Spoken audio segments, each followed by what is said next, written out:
Hi மக்களே, மேக சந்தேசம் serial இன்னைக்கு என்ன நடந்தது அப்படின்றத பார்க்கலாம். வக்கீல் ககன் கிட்ட கேட்குறாரு. ககன், என்னப்பா விட்னஸ் இருக்காங்கன்னு நீ சொல்லவே இல்லை, கோர்ட்டுக்கு வந்த பிறகுதான் திடீர்னு வாட்ச்மேனை கூப்பிட்றாங்களேப்பா அப்படின்னு கேட்க ககன் சொல்கிறாரு, எங்களுக்கே தெரியாதுங்க, லாஸ்ட் மினிட்ல தான் அவங்க அதை ஏற்பாடு பண்ணியிருப்பாங்கன்னு எனக்கு தோணுது சார். இதுக்கு வேறு ஏதாவது சொல்யூஷன் இருக்கா சார் அப்படின்னு கேட்க ஒரே சொல்யூஷன் தான் இருக்குது ககன். அந்த பொண்ணு எந்த பொண்ணு கம்ப்ளைண்ட் கொடுத்தாலோ அவளே வந்து வாபஸ் வாங்கிட்டாங்கன்னா இந்த கேஸ் முடிஞ்சிரும்பா அப்படின்னு சொல்ல சரி சார், தேங்க்யூ அப்படின்றாரு.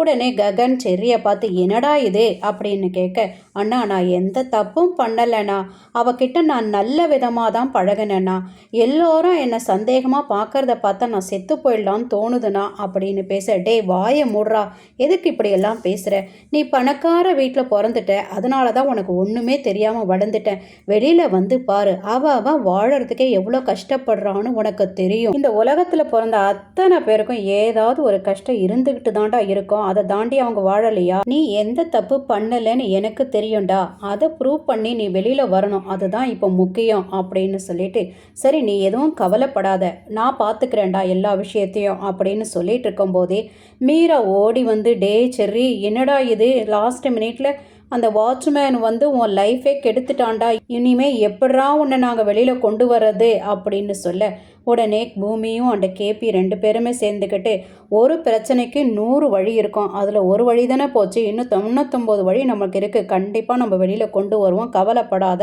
அப்படின்னு சொல்லிட்டு இருக்கும்போதே ககன் வந்து நான் கிளம்புறேன்டான்னு சொல்லிட்டு செர்ரி கிட்ட சொல்லிட்டு கிளம்பும்போது பூமி பின்னாடியே மாமா மாமான்னு கூப்பிட்டுக்கிட்டே போக, இங்கே பாரு பந்தமெல்லாம் அருந்து போன பிறகு என்ன மாமா கிடக்குது அப்படின்னு கேட்க, நம்மளை பற்றி பேசுறதுக்கு இல்லை மாமா, செர்ரியை பற்றி பேசணும் அப்படின்னு சொன்ன உடனே நிற்கிறார். அந்த அபூர்வாக்கு செர்ரி மருமகனாக இருக்கிறது பிடிக்கல, அதனால தான் எப்படியாவது டைவர்ஸ் வாங்கணுன்றதுக்காக போராடுறாங்க.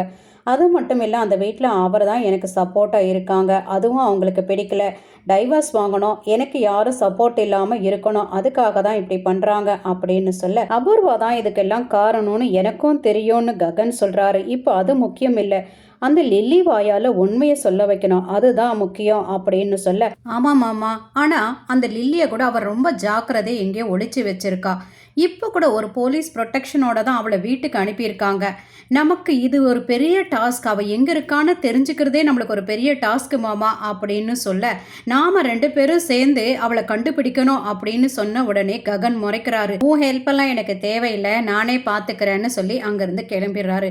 வீட்டுக்கு போனவொடனே சாரதா என்னாச்சுடா அப்படின்னு கேட்க எல்லாம் நடந்ததெல்லாம் சொல்கிறாங்க. ஒருவேளை உனக்கு இதில் பூமியோட ஹெல்ப் கிடைச்சா நல்லா இருக்குமேடா அப்படின்னு சொல்ல, அம்மா திரும்பவும் நீ அவள் பேர் இங்கே எடுத்துகிட்டு வராத தயவு செய்து அப்படின்னு சொல்ல, இல்லைடா நான் சொல்கிறத கேளு, உங்க 2 பேருக்கு இருக்கிற பிரச்சனை வேறடா, இதனால செர்ரியோட லைஃப்ல நீ விளையாடாத, நான் சொல்றத கேளுடா அப்படின்றாங்க. அபூர்வா கடைசியில் ஜெயிச்சிருவா பார்த்துக்கோ அப்படின்னு சொன்ன உடனே ககன் சொல்றாரு, நீ சொல்றது கூட சரிதாம்மா, சரிம்மா அவளுக்கு ஃபோனை பண்ணி வர சொல்லி நான் அவகிட்ட பேசுறேன் அப்படின்ன உடனே, என்னது நான் ஃபோன் பண்ணி வர சொன்னம்மா, நீயே ஃபோனை பண்ணி அவளை கூப்பிடு வருவா அப்படின்னு சொல்லிட்டு அங்கிருந்து கிளம்பி ஓடி போயிடுறாங்க. ககன் ஃபர்ஸ்ட்ல தயங்குறாரு, அதுக்கப்புறம் ஃபோன் பண்றாரு. ஃபோனு வந்த உடனே பூமியை சந்தோஷத்துல ஃபோனை எடுத்து உடனே கம்பீரமாக பேச ஆரம்பிச்சிடறா. யார் பேசுகிறீங்க அப்படின்னு கேட்ட உடனே கோவப்பட்ட ககன், ஏன் ஃபோன் நம்பர் சேவ் பண்ணலையோ அப்படின்னு கேட்க, டெலீட் பண்ண சொன்னீங்க மாமா, அதனால் பண்ணிட்டேன் மாமா அப்படின்னு சொல்ல, ஏன் வாய்ஸில் தெரியலையா அப்படின்னு கேட்க, ரொம்ப நாள் கேப் ஆகிடுச்சுல நம்ம 2 பேருக்கும், அதனால தான் வாய்ஸ் மறந்து போயிடுச்சு, நீ என்ன பெரிய ஹீரோவா வாய்ஸை வச்சு உன் குரலை கண்டுபிடிக்க அப்படின்னு திமிரா பேசுகிறா. சரி உங்ககிட்ட பேசணும் வா அப்படின்றாரு. வீட்டுக்கு வந்துட்டுமா, என்னது வீட்டுக்கா, நான் ஒரு பிளேஸ் சொல்வேன் அங்கே வா அப்படின்றாரு. சரி என்ன புடவை கட்டிட்டு வரட்டும் அப்படின்னு கேட்க, உன் அழகை பார்க்க நான் வர சொல்லலை அப்படின்னு ககன் சொல்ல, வந்தா எப்படியும் பார்த்து தானே ஆகணும் அப்படின்னு இவ சொல்ல, அதை விடுங்க மாமா, எந்த டைமுக்கு வரணும் சொல்லுங்க அப்படின்னு கேட்க, இப்பவே வான்னு சொல்றாரு. இவ பேசிட்டு இருந்ததெல்லாம் நக்ஷத்ராவும் அபூர்வாவும் ஒட்டு கேட்குறாங்க.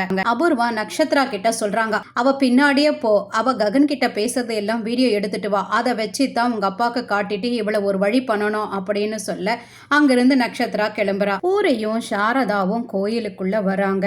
சாரதா, சாமி அவங்க 2 பேரும் ஒன்றா ஆகிடணும், எப்படியாவது ஏதாவது பண்ணு அப்படின்னு வேண்டிக்கிறாங்க. பூரி அவங்க 2 பேரும் ஒன்றாக கூடாதுன்னு வேண்டிக்கிறாங்க. பூரி சொல்றா, நீ எதுக்கு வந்தேன்னு தெரியும், அதனால தான் நானும் அவங்க 2 பேரும் ஒண்ணா ஆகக்கூடாதுன்னு வேண்டிக்க வந்தேன் அப்படின்னு சொல்றா. இந்த மாதிரிலாம் நீ பேசக்கூடாதுமா அப்படின்னு சொல்ல, உனக்கு எப்பவுமே ஒரு மருமக தான் முக்கியம், எனக்கு என் அண்ணன் இருக்கான் போ அப்படின்னு கோபமா அங்கிருந்து பேசிட்டு அவ வெளியில வந்துடுறா. அவ வெளியில நின்னுட்டு இருக்க அந்த சமயம் பிந்துவும் சிவாவும் கோயிலுக்குள்ள வராங்க. இவங்க 2 பேரும் பார்த்த உடனே பத்ரகாளி ஆயிடுறா. இந்த பிந்துவோ பக்கத்துல வந்து என்ன பூரி நல்லா இருக்கியா அப்படின்னு கேட்க, சூப்பரா இருக்கேன், கல்யாணம் நின்னாலும் வெக்கமே இல்லாம இருக்கேன், ஃபென்டாஸ்டிக்கா இருக்கேன் அப்படின்னு சொல்றா. வேற ஆம்பளையும் உனக்கு கிடைக்கலையாடி, நான் லவ் பண்ற பையன் தான் உனக்கு கிடைச்சானா, நீ மட்டும் என்னை ஏமாத்தினவன் தானடா அப்படின்னு சிவாவை பார்த்து சொல்றா. நீங்க 2 பேருமே நாசமா போயிடுவீங்க, இதுவே என் சாபம்னு சொல்லிட்டு அங்க இருந்த விபூதி எடுத்து அவங்க மேல தூத்திடுறா. உங்களை சேரால அடிக்கணும் போல இருக்கு, கல்லால் அடிக்கணும் போல இருக்கு, சாவடிக்கணும் போல இருக்கு அப்படின்னு இவ கத்திட்டு இருக்கிறத மூலஸ்தானத்துல நின்று சாமி கும்பிட்டுட்டு இருக்கிற இந்த சாரதா பார்த்துட்டு ஓடி வராங்க. வந்து கண்ணத்துல பலான்னு ஒரு அறை விடுறாங்க. அவ கோவத்துல அங்கிருந்து ஓடி வந்துடுறா வெளியில. அவ ஏதோ கோவத்துல பேசிட்டா, தப்பா நினைச்சிக்காத சிவா, தப்பா நினைச்சிக்காதம்மா பிந்துன்னு சொல்லிட்டு அவங்க மேல இருக்கிற விபூதி எல்லாம் தொடச்சிட்டு இருக்கா.